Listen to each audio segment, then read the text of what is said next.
Hello, this is Broyar, and welcome to a brand new Let's Play series for EU5, Europa Universalis 5. It just came out a couple weeks ago. I'm a little bit behind the curve, but as some of you guys might have known or heard from my Civ video recently, I've just kind of took a little bit of a break from YouTube for a period of time for some personal reasons. But I'm trying to come back, trying to reintroduce myself back into the flow of things. And I decided EU5 would be a great time to get into it because EU4 is actually one of my favorite games of all time, even though I've only got a couple hundred hours into it. So my comparison with the rest of the world of YouTubers, I'm definitely a novice when it comes to EU type stuff, but I still have fun with it. It's still, like I said, one of my favorite games, and I wanted to try it out here. We are going to be playing as probably a little bit of a unique country, probably one that I don't know if I've seen a YouTube video series for it before. I'm sure there's somebody out there who's done it, but you know, one of the first things they suggest is when you look at recommended countries for playing these EU games is to play, you know, a larger country, because a lot of times a larger country gives you more stuff to do, a little bit more powerful, things like that. So we are going to be playing as a larger country, and you guys already know who it is from the thumbnail, if you can also see it from the top left corner here. But we are going to be playing as the Principality of Kyiv here, and it's going to be interesting. It's going to be unique, and the reason it's going to be unique is, yes, it is a very large country by comparison to a lot of other ones we could have chosen, but it is currently a tributary of the Golden Horde. So, and it's in a very conflict-ridden place. Like, there's gonna be a lot of people trying to get our land. Let's just put it that way. Because, you know, we got the Byzantine Empire coming up in here, stuff like that. The Golden Horde, I believe at some point, if it's anything like EU4, don't they eventually just break up on their own through civil wars and stuff like that? So maybe at some point we'll be able to break free from the Golden Horde.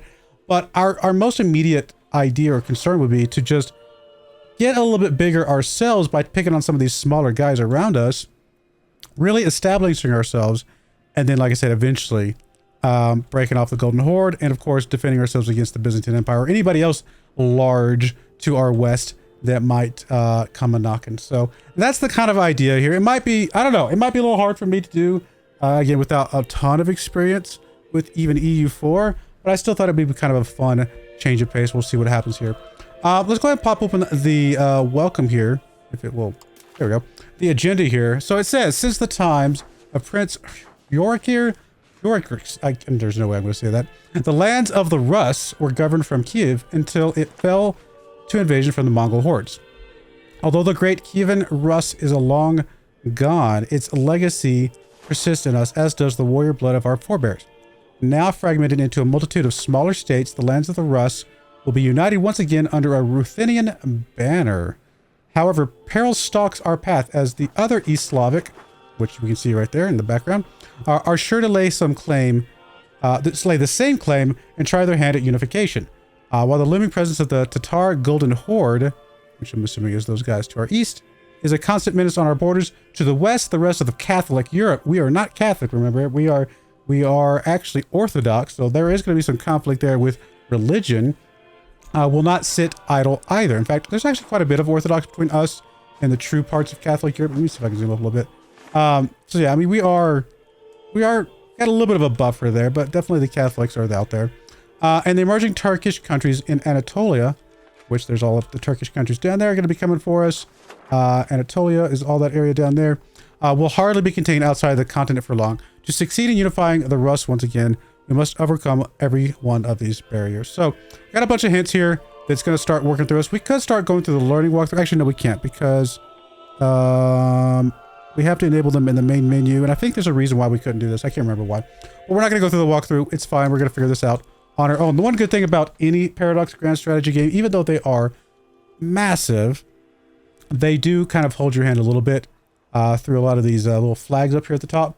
They give you hints and help you along the way. Also, if I were to actually hold down Shift and click on this button here, we'll actually get a bunch of those same hints as well as others down here. There's hints for everything, right? So they're really going to help us out a lot. Another cool thing that is new to EU5 that we will very likely take advantage of a lot is this new automation thing. We can automate just about everything in the game. So if, let's say, we don't want to worry about navy construction, we can automate that. If we don't want to worry about estates, we can automate that. And even within those, there's little bits we can automate along the way for for just making our lives a little bit easier and just being able to focus on what we care about.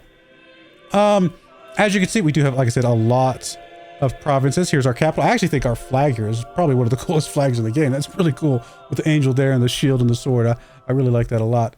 If we go through our current situation here is our leader, Prince Fedor Ryurkovich. I don't know how to say that.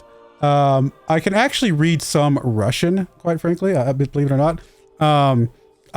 Probably the other reason, I probably should have told this before, but another reason why I want to play this area of the world is because I actually have several friends that either currently live in Ukraine or live in the United States and are Ukrainian, are from Ukraine. So I know quite a few people from Ukraine.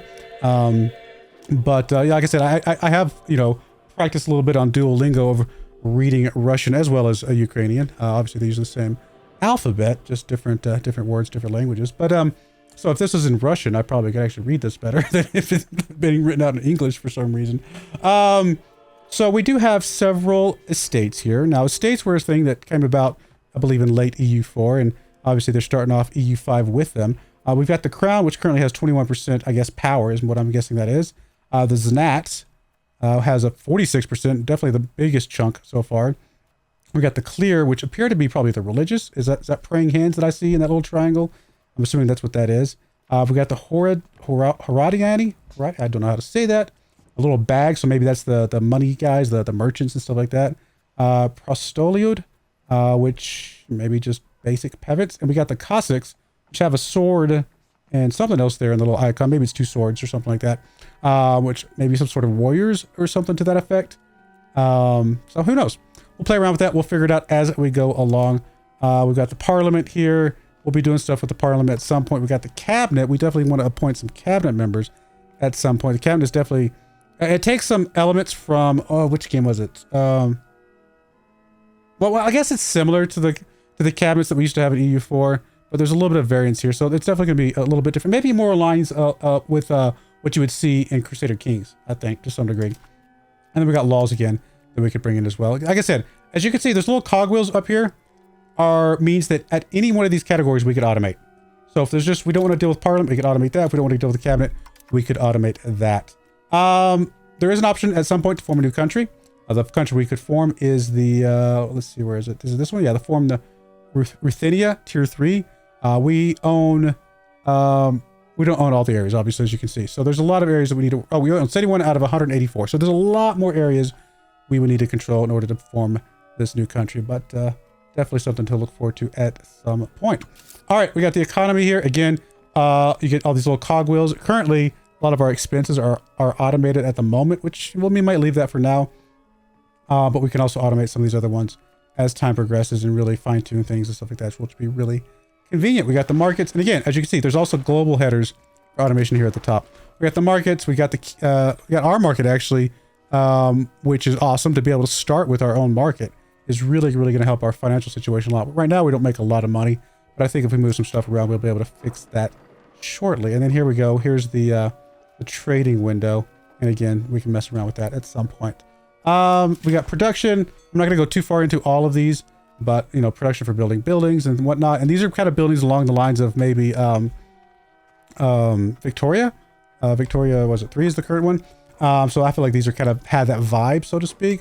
We've got goods that we can mess around with, and then of course food. Food is very important for us to grow. We got the society. Most of our people are Ruthenian, although we do have some Polynesian and Severian, and of course a tiny chunk of Mongolian and Cossacks down here at the bottom. There's the religion. Again, I told you we are Orthodox, as you would expect. This entire area is actually Orthodox. Although we, of course, with the Golden Horde right on our borders, we have the Tigris and the Sunni very, very close by. And there's our people. We'll dig into that more as time progresses. Diplomacy, I'm not going to dig too much into right this second, although we probably will be looking at that shortly, because at some point we're going to want to deal with some sort of war, because we want to go after somebody right away, very, very quickly, because that is going to be very important for us to be able to do what we need to do. Let's see. Isn't there a way to just automate the general recruitment or something like that? There might be. Is it under here?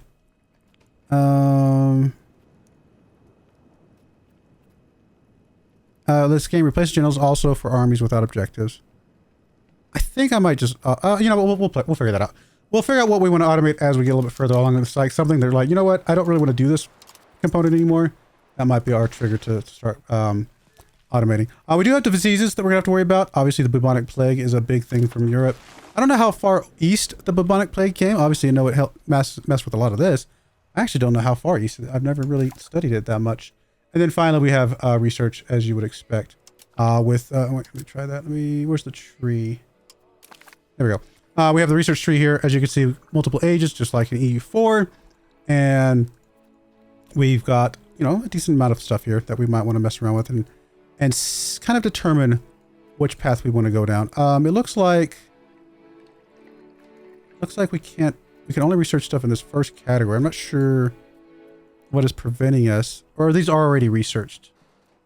Okay, yeah, these are already researched. Okay, so everything over here on the left hand side has already been researched. We were right here in the middle, and then over here on the right hand side, I'm not sure what the requirements are to start researching this stuff, but we'll cross that bridge when we get there. I'm sure maybe it's something to do with the ones on the left here, or other things, maybe timing. Who knows? If we go through the ones at the top, these are the things that we need to deal with. Our pop needs currently, furniture is a big one for our population, so figuring out a way to make some furniture would be a really good idea. We got some laws that are not codified. We've got an unmarried prince, so maybe we should start with that. Arrange a royal marriage. Let's see if we can find somebody to marry. I mean, I don't know how much the stats of our person that we're getting married to will make a difference, but you know, we're gonna just go ahead and queue up a marriage there. Just get that one taken care of. Inefficient minting. Go into that. We actually do want to make sure that we're minting as much as possible without causing any issues. And I forget where's the, is it the, I'm not actually seeing it. What is it telling me? Oh, because we have like actually needed goods. Would actually help if I actually pay attention to what it's saying. I was like, why is this not changing anything? Because we are, because we were minting a little bit, but we don't have the needed goods. You know what? That might just be an unpause thing. I might just kind of leave it here near the bottom, and we'll see what happens when we unpause here eventually. We might not even unpause this game. Who knows? This episode. We're currently not researching any advances, so we definitely want to research something. Possible clerics in towns and cities, max literacy. That sounds good. We'll just research the one thing we have available, and of course that opens up more things. We'll start with that for now. I mean, at some point we do want to get the institution growth. Max literacy for the burgers, possible burgers in towns. Also monthly diplomats would be nice. I mean, we're getting some diplomats right now. Getting more diplomats would be probably good at some point. But there's a lot of probably diplomatic stuff we're going to want to do at some point. So we'll go ahead and get that one plugged in. And then maybe we'll do the guilds after that. And we'll go from there. We'll start with those three, see where that gets us. Possible cabinet actions, we'll come back to that here in just a second. Diplomatic actions, yes. We can add 2 more reforms. We got some rivals we can go after. I definitely want to rival people that are right next to me. And I don't want to rival Lithuania. They're a little bit big for us right now. But rivaling you actually might be pretty good. We're currently much stronger than them.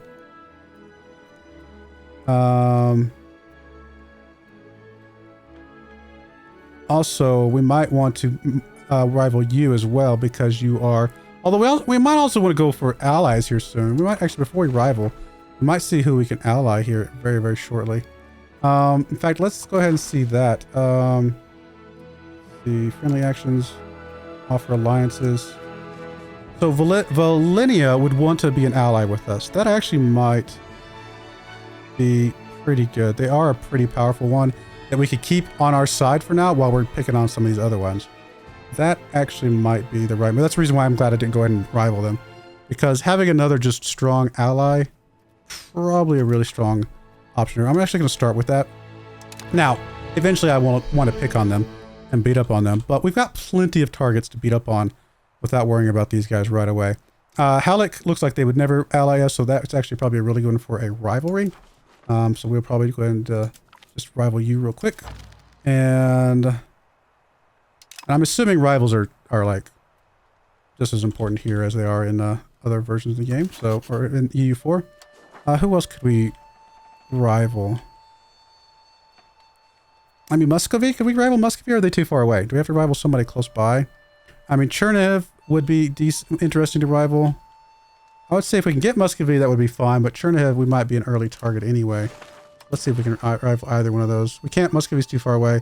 We will probably just rival you guys, even though we're quite a bit stronger than you. Well, already did Halleck. I mean, Lithuania would be a logical one at some point. I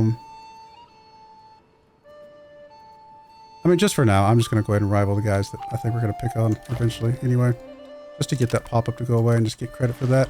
All right, possible reforms. We can add some more reforms. Actually not super familiar with the reform stuff. Oh, is that the stuff down here? Are these the reforms? Might be the reforms. Oh, these are privileges. Okay, fair enough. I actually don't know where the reforms are. Are they under Parliament? Well, we'll come back to that. I'm not super familiar with that. We currently have the capacity to instruct our cabinet to do more cabinet actions. So here's kind of how this would work. You actually would want to pick what your cabinet action is, and then assign a cabinet member to fulfill that action. And that's usually a pretty good way to do this. What is our current control? Can we see that? I have a feeling that control is probably... Yeah, we have a lot of control here, but it's so weak once you get further out. Having more control would probably be really, really good. And especially, I mean, could we just start and control on one that's somewhat nearby? Do we want to go with one that's maybe close but not quite there, or... Actually not sure what the best strategy... Like, do I want to go with one of the weaker ones, or do I want to go with one of the ones close by and then just work my way out? I'm going to start close by and work my way out. Might not be the right move, but we're going to see what that does. And then, actually, truth be told, I might have just rather just gone with wherever's got the most, you know, tax base right now. But none of these really have a lot of tax base, partially probably because of the control. So, something to think about. Default. Okay, so we got control, and that's a... what kind of action is this? Is that the admin? So if we appoint a cabinet member, we would want somebody who has a lot of admin, which don't have a lot of good people right now. So I guess you get to take that one. And then another action would be... Legitimacy. How's our legitimacy right now? I mean, it's not amazing, but it's going up already. Stability's always, I mean, good in games like this, and we're currently dropping stability. I might just go with stability for now and just see where that gets us. That is actually a military one, so hopefully we can appoint a cabinet member that has decent military. Actually, we have great military guys currently, so I'm happy with that. That should hopefully get us a good chunk of stability coming in again, because historically, I mean, it doesn't work the same way as EU4, sorry, stability, but stability's still good, right? Having a stable country, always a good thing. All right, we'll go with that. And again, the reform thing, I'm still not completely sure if I understand. Laws not codified. Combined patriarchy is the one that they're... No, role of the patriarch. Oh, this is the... Okay, we're actually asking which one we want. We can join... Okay, third realm cost. Clergy power goes up if we go with a combined patriarchy. Separated patriarchy, maximum tax for clergy estates. We'll tax them more. Third Rome. I'm not super familiar with Third Rome. I'm assuming that's some tax to the church that we're a part of. And then monthly religious influence. Are we able to see how much religious influence we currently have? I'm sure that's somewhere. Where's religion? I'm blind. Am I blind? Where is religion? Military? Geopolitics? Advances? Government? Am I blind? Where in the world is religion? Oh, there we go. Society. And we are... Religious unity is 100%. Religious influence. And what are we doing with the Third Realm thing? Is that something we can see here? Third Realm. Create a holy site. So... I'm assuming that a Third Realm exists somewhere. I don't really fully understand all that. So we're going to come back over here and we're just going to pick one of these. I mean, maximum tax for the clergy estate could be useful. Although I don't think we're getting a ton of money from them, are we? I mean, yeah, the biggest one we're getting from is the basic peasants, as then the merchants. Clergy's not really a lot. So I don't know if that would actually give us that much. Oh, it's actually reduces the cost of creating the third realm. I get it now. We can increase the clergy power, which, do we want that? Currently, the clergy power is just their power over here. Yeah, 18%. I don't know if we want that, actually. I mean, I'm okay with staying somewhat religious, but I don't really know what all of these are doing, because again, I'm not used to play. I mean, I've played Catholic in EU4 before. I haven't really played as Orthodox. It's a little bit different. I'm going to go for... do not meddle in each other's affairs. I mean, the monthly religious influence is interesting, but I don't know if it's super critical. I realize I'm getting caught on a decision here, which I probably should just pick one. Honestly, more money, more better. We're going to go more money, more better. We're going to go for that one. Maybe it's a bad idea, but we'll go for it. All right, pop needs. I do want to figure out how to get some furniture into our system. Now, again, we are the market.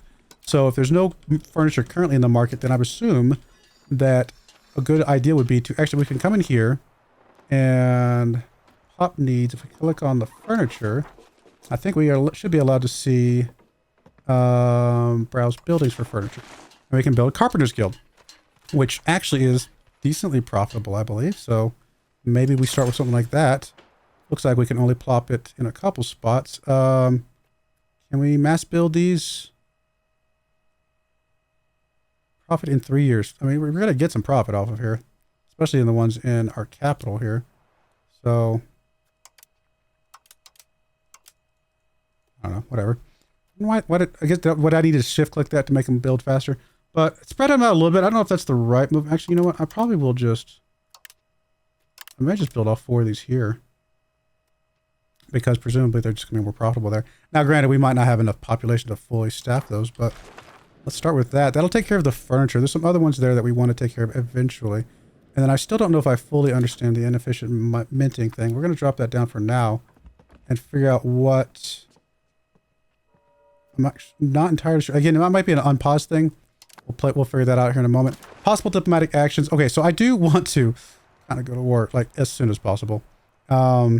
Show. Let me see here. Yeah. Let's see here. If we wanted to go to war against these guys, what would that look like? Currently, they would bring in Bryansk, and which would be Bryansk, Trubchevsk, and then Chernihiv themselves. So it does look like we would have more soldiers than them. We are slightly stronger than them. Is there another target we would rather just pick on? Like a smaller target. Maybe Turov over here? Wait, close that out. Can we not go to war with you? Come on. There we go. I just didn't see it for some reason. There it is. Okay, I was just looking in the wrong spot. Oh, you have a lot of friends. Never mind. What about over here? You also have a lot of friends. I mean, you guys all have... I mean, I'm okay with it. I honestly think these guys would probably be the best ones. Just pick on these guys right away. We've got a lot of soldiers. Now, it doesn't mean these guys won't have soldiers. They will. But really just starting this off and seeing what we could do. If we're slightly stronger than them, theoretically, we should be good to go. So, actually, you know what I'm going to do? I'm actually going to have you automate the generals for now. I just don't want to mess with it. You take care of the generals. We don't need a navy or anything like that. We'll go ahead and go with that. Hopefully that means when we start this, we will automatically have a general, unless it's already recruited one. I'm assuming it has, because that is no longer clickable. Oh, we actually don't have the money for it. I understand now. Maybe I should have... Well, we could change that, right? We can come in here and go to our build queue. Where's our build queue? Where would the build queue be?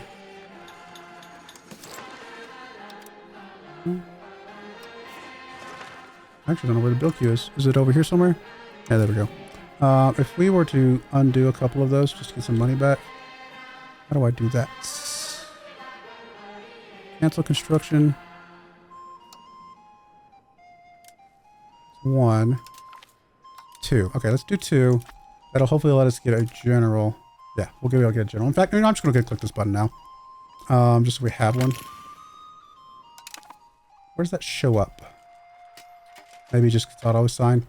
Cool. All right. Well, let's actually go ahead and declare the war, because I actually do want to start this off, because The sooner we can grab some of this land before these guys all ally up with people that would be too strong for us, the better. So we are going to go ahead and grab this. Oh, we can't start before May 1st, 1337, so we got 1 month to sit here and wait.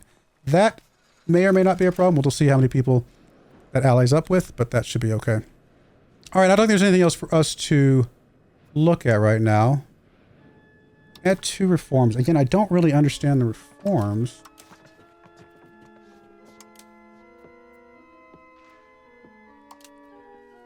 Let's see here. Let me just look at this. Representing everything from ancient traditions, blah, blah, blah. Some reforms are major reforms.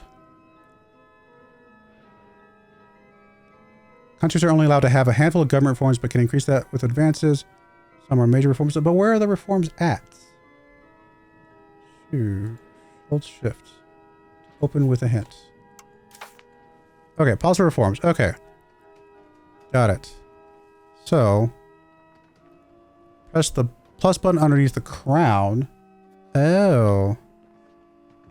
Oh, okay, so these are privileges and these are reforms. Got it. That makes a lot more sense. I mean, I know the idea of what a reform is. I just didn't know where it was. Food production could be useful.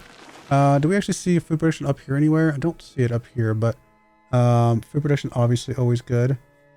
Diplomatic traditions. Monthly religious influence, foreign building costs, crown power going up. It's interesting. Noble estate, satisfaction, equilibrium, loyalty of subjects. We don't have any subjects right now. That doesn't mean we won't get them eventually. I do kind of like the idea of just making sure we have plenty of food. Do we have a way to see our food? Wasn't that up here in the society or somewhere? Wait, there we go. I mean, again, we haven't unpaused yet, so I don't know how relevant this is. You know, I might just unpause before we do the reforms and see what happens. Seems crazy, I know, unpausing, finally.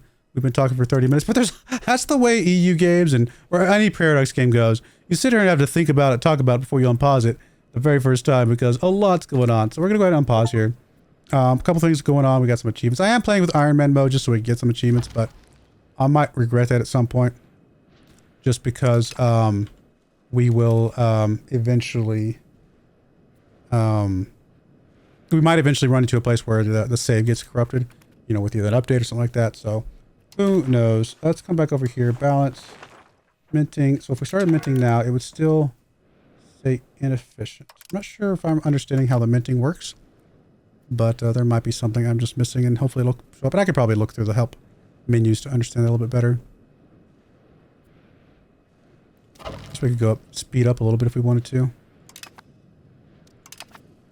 But I do want to see if we're able to declare war here. May 1st.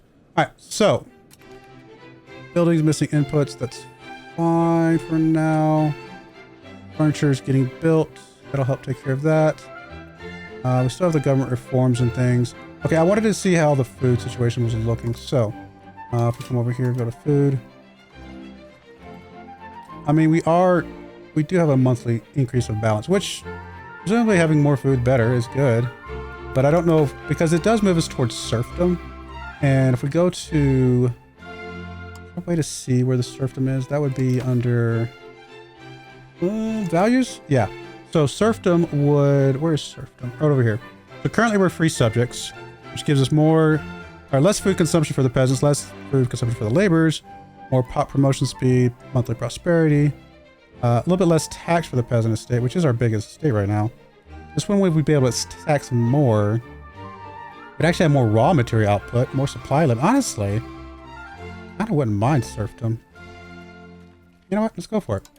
I think it would actually be beneficial to us. I think it would, you know, maybe eventually we might switch it back, but that's the cool thing about these is that you play one for a while and then switch to another one at some point. We just do Diplo rep for a bit. Trade range. Trade range might be good. To help us get a little bit more money and stuff. Crown power. What increasing your crown power do? It actually currently is bad to be below 25%. You know what? Let's increase our crown power. Maybe that would work itself out eventually, but oh, that actually didn't change. I thought it was gonna give us 10%. Maybe I misunderstood that. It's progressing us towards aristocracy. Do we actually want that? We're already aristocratic, which does give us the nobles more power, but it also gives more discipline, which I like that if we're going to be doing a lot of wars. So yeah, I mean, eventually trade efficiency and stuff like that might be better, but for right now, early on wars, staying aristocratic is probably a good thing. All right, can we go ahead and declare war on you? I know we're way over time, but I wanted to at least get the war declaration done if we can. And it looks like we can, because they still have the same allies. They're still slightly stronger than them. I'm going to go ahead and do the declare war, and that's probably going to be where we end this first episode.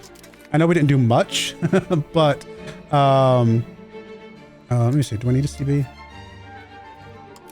I could create one, but no, we don't need it. It's early on, I don't think we'll need one. So we're just going to declare war, show superiority, because we are, and we'll see where that gets us. And hopefully I did not misread who's on what side, and we're actually in an okay place. So if we come up here to the war,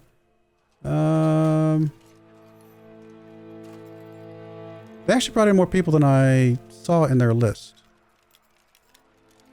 We'll find out if I just made a mistake or not. Oh, you know what I bet it was? I probably didn't bring in my allies. That might have been why it said we were better. But I think if we could pick on these guys one by one, we will be okay. We'll see how that works. But for now, we're going to go to put a cut in there. When we come back, we will continue our run here with the Principality of Kyiv here. And hopefully this will be fun. I mean, it's different. Like I said, it's a big country. But again, it's also a principality of a massive, country, if you will. So I do appreciate you guys watching. May God bless you, and I hope you join me again next time. Thank you, and goodbye. I wanted to give a special shout out to the following channel members. Thank you so much for supporting the channel.